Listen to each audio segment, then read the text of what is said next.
Our topic for today is the morality of consent.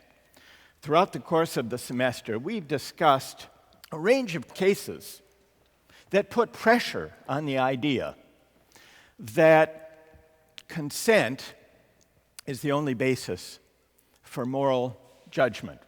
I'd like to put to you a case to begin our discussion about the morality of consent, a case involving surrogate motherhood. In the 1980s, there was a famous court case in the United States involving paid pregnancy or surrogate motherhood. A professional couple wanted a baby but couldn't have one on their own, at least not without medical risk to the woman. So they made an arrangement with a surrogate mother. They hired a woman. The woman's name was Mary Beth Whitehead.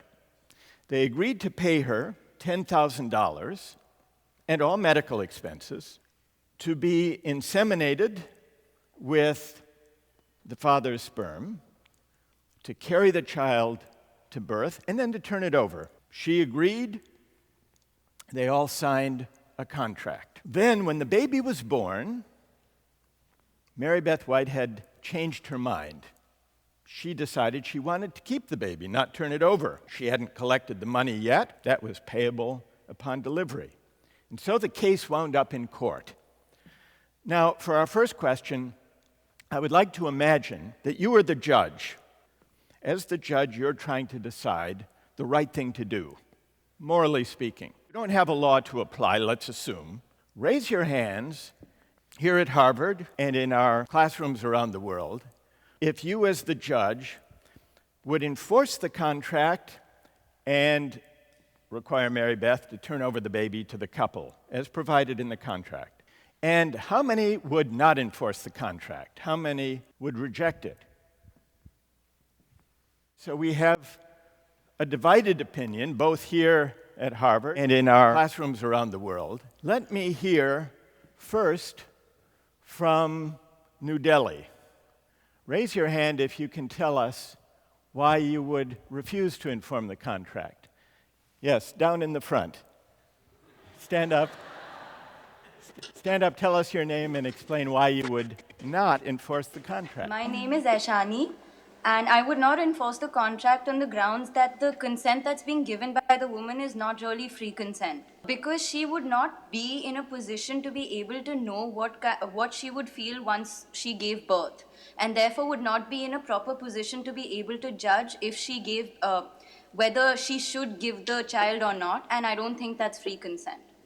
Who would uphold the contract, and what would you say to Asani's argument that the consent is not truly free in this case?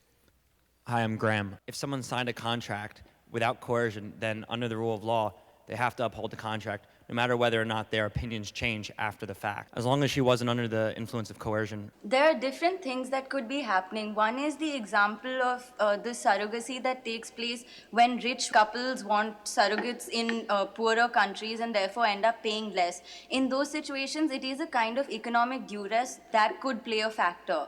Another thing, I would go to the extent of saying that the woman's body should not, or the child itself should not be treated as a commodity that could be bought and sold, like as the case with surrogates. Since I'm not a woman, I'm not going to try and argue a woman's rights because that's not my place. However, I will say that if given that it's not an international deal, as in it's the same country, same law, because international law is different, if she signed the deal, I mean, law is a law, a contract must be upheld unless there's a clause that she's written in that says she could somehow get out of it after the birth. But if she's agreed to it ahead of time, it's a contract like any other. My name is Thomas. I would probably give the couple a certain compensation, but I would not try to. I think it's pretty reasonable for us to understand why during the pregnancy the woman would develop certain biological and emotional links to the baby. So I have the tendency to agree with the girl in New Delhi. It is not a regular product that we are talking about. Hi, my name is John.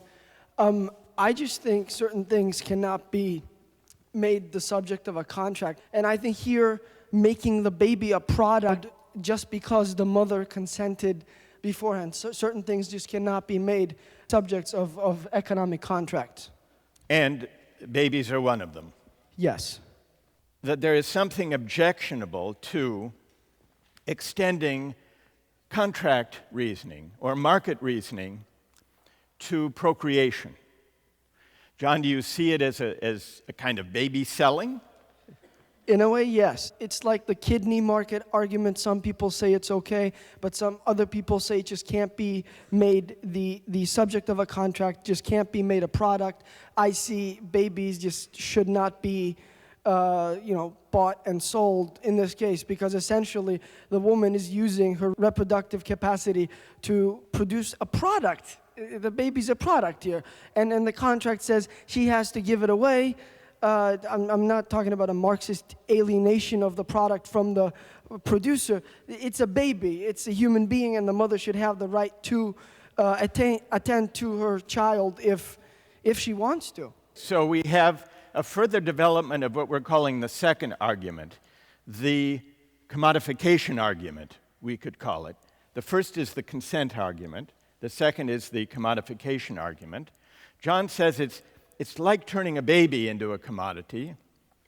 Alsani said it's using the woman's reproductive capacity as a commodity, as a thing, and that's morally objectionable.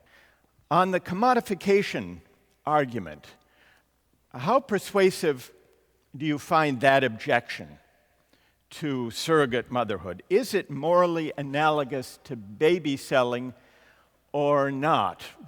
I'm Satoru, and I totally agree with the guy in Harvard, and I strongly believe that a baby is not a product, and even if the mother made a consent that she would sell her baby, and that contract should not be valid in any sense, and it's beyond her. She cannot decide, and she should not be allowed to decide whether she can sell her child in the future. You see it as baby selling? Yes. Who does not in Shanghai see that as a persuasive objection? All right, in the front row, just toward the middle. My name's Fan Yan.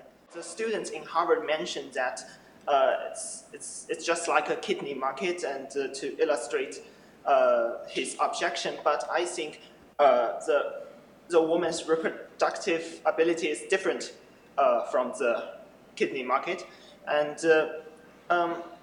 we know that we cannot have another kidney if we sell them, but a woman can reproduce several times, and I think the truth is not the children is not a product, but this contract, the subject of the contract, is done by both sides through their consent. So I think it's not a very persuasive argument. But in the case of kidney sales, you would be against a free market in kidneys, even though by consent? Yes, but in the case of the kidney market, that the person cannot have another kidney, and it's irreparable, but like this. But in the case of surrogate mother, I think it's okay. And what about an open market in baby sales? John here at Harvard compares surrogacy to baby selling. Do you think there should be a free market in babies? Well, that's a problem. In my opinion, I think the baby sales should be illegal because that baby has their own life and their own conscience, but surrogate is not the same. I want to take the analogy, the moral analogy to baby selling. Who here at Harvard who would uphold the surrogacy contract has an answer to the baby selling analogy? I'm Bethany. I don't think you can equate it to baby selling in this case in surrogacy because the woman doesn't have a baby on her own to sell. She has an egg and she has a womb, but she's not selling a fully grown baby because the baby wouldn't exist without Mr. Stern's sperm. So Well, she's not true. selling a human being, she's selling the capacity for a human being. And Bethany, what do you say to the other part of the commodification argument that says a woman's reproductive capacity should not be up for sale? I think that's the woman's choice. If she thinks that's not degrading to her, if she makes that conscious decision that she feels that that's morally acceptable to her, why shouldn't she be allowed to use her body that way? If she feels that it's degrading, she should not enter into the contract. Who has a reply to Bethany? Who does see surrogacy as degrading to women? In Sao Paulo, in the front row. My name is Andre, and I agree in part with Bethany. I think that it is degrading in a certain aspect, but not because it's a commodification of the service. I think what's at stake here is the bond between mother and child. And that's something worth protecting, and it's not morally contingent. I think it's morally considerable. Therefore, even though it's not a commodification, I don't think the child's properly a thing, something selling. It's properly a service. But the problem is not about the baby, it's about the bond. I think that's a legitimate concern, but I think it should be the woman's choice. I think what's really degrading is to not allow a woman to make decisions about her own body. So to say that because of some abject concept of what the bond between a mother and child should be, should rule what an individual mother wants that bond to be, is what's truly degrading. Even though it's possible to make a contract, as was done, if the mother, for some reason, decides that her bond to her child is stronger than the vinculative force of the contract, it shouldn't be considered. The contract should be disconsidered. Even though it's important that we are capable to have our own decisions, we are also responsible towards our community and to the person that are related to us, at least in a certain level. And even though I don't think it's my duty to right now define what should be higher or lower, I think it should be considered. Bethany, shouldn't society make these decisions, these fundamental moral questions? This is a unique situation because society as a whole is not fully concerned. It's women that are concerned. It's not a male decision, it's a female decision. So society as a whole should not be dictating what a portion of society should do. It's not a moral question of something that affects all of society equally. It affects women. In India, in 2002, the government legalized paid pregnancy or commercial surrogacy in hopes of giving employment opportunities to Indian women who would otherwise have very limited economic opportunities. Many people every year now, couples who want a child and who want to hire a surrogate, go to certain towns in India and hire Indian women to carry their children for them. Unlike in the Mary Beth Whitehead case, now they use in vitro fertilization. So the surrogate mother who is hired to carry the pregnancy has not provided the egg, but simply carries the child, gives birth, and then turns it over to the couple who paid. Today in the U.S., surrogate mothers are paid around $25,000. Counting medical and legal expenses, it's an expensive proposition, sometimes $100,000. In India, it's much less expensive.